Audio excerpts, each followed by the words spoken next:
You ask Tiger to solve. This deals with linear equations with one unknown. The final result is x equals 39/7.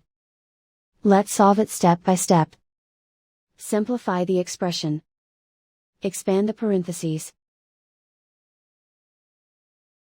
Multiply the coefficients. Simplify the arithmetic. Group all constants on the right side of the equation. Add 6 to both sides. Simplify the arithmetic.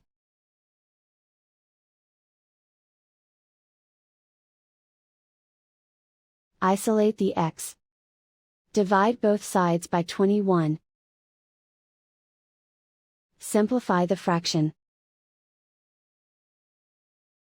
Find the greatest common factor of the numerator and denominator. Factor out and cancel the greatest common factor. And so the final result is x equals 39/7.